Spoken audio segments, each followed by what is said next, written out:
You know that feeling after graduation? That weird mix of freedom, panic, and I'm finally gonna get my life together. Yeah, that's the one. At 19, you feel unstoppable. You've survived high school, you've got a diploma, and you've convinced yourself you're ready for adulthood. You tell everyone you're figuring things out, which is code for I have no clue what I'm doing, but I bought a planner so I look organized. You think you'll go to college, get a degree, land a job, and start stacking cash like you're in a motivational Instagram reel. Maybe you've got a hobby, maybe even a talent. You play guitar, or draw, or run, or collect stress. Life feels like a blank canvas, and you're holding the brush, even if it's upside down. Then, bam, you blink, and you're 23. You've got a job that pays just enough for food and Wi-Fi, you're drinking coffee like it's medicine, and suddenly you're in a relationship with someone who makes you believe in forever. You start planning weekend getaways, sharing Spotify playlists together, and watching documentaries about the universe together. Like, yeah, we're deep now. Everything's perfect. Until one evening, over dinner, your partner drops the bomb. So, when are we having kids? Cue the Windows error sound. You freeze. Because, wait, kids? As in actual tiny humans with opinions, diapers, and 24/7 emotional Wi-Fi access?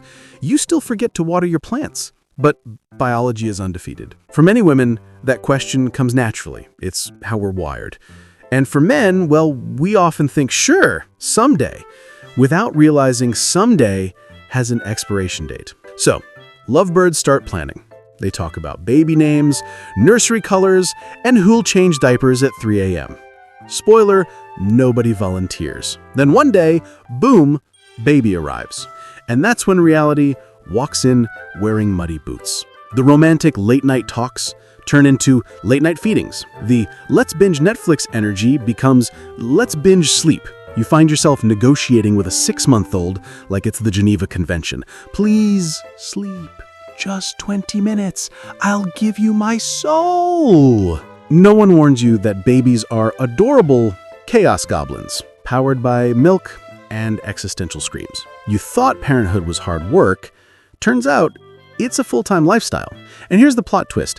Nobody really prepares you for it. Not school, not your parents, definitely not your friends who post pictures of their angelic baby while conveniently leaving out the 3 a.m. soundtrack of despair. In fact, many parents will encourage you to have kids, smiling like they're passing you a cursed object. Oh, it's the best thing you'll ever do. Yeah, they just forget to add, and the most exhausting, terrifying, sleep-deprived roller coaster of your life. But here's the thing. I'm not saying don't have kids. Kids are amazing.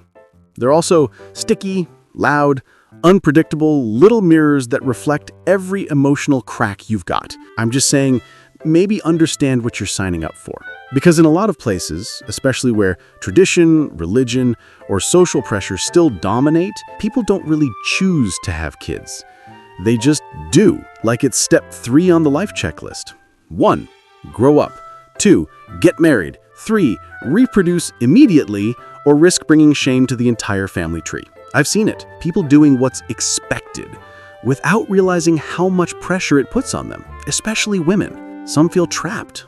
They love their families, but they also wish someone had told them it's okay to wait, or even not to. But fear, culture, and judgment keep them quiet. And meanwhile, the world keeps spinning. In some countries, population booms are creating chaos. Too many mouths, not enough resources. In others, people aren't having kids at all, and everyone's panicking like, who's going to pay our pensions? It's a mess, a very human, very emotional mess. So maybe the lesson here isn't kids or no kids. Maybe it's know yourself first. Figure out who you are before you start shaping a tiny human's life. Because once that baby shows up, your priorities shift faster than your sleep schedule. You can't just take a break from parenting. There's no unsubscribe button. It's a lifetime membership with love, laughter, chaos, and a permanent background soundtrack of, Mom, Dad, look at this. So before you start planning matching baby outfits, maybe plan yourself first. Build stability, build emotional awareness, build a life that's yours, one that you actually enjoy. Then decide if you want to invite someone small and loud into it. And if you don't, that's okay too. The world doesn't need another person doing what everyone else expects. It needs more people doing what actually makes sense for them. So yeah, life doesn't come with a manual, but maybe it should come with a post-it note that says, take your time. Think, it's your life, not a group project. Thanks for hanging out and listening to my rant. If you made it this far, congratulations! You officially survived an unsolicited TED Talk from a sleep-deprived adult. Don't forget to subscribe.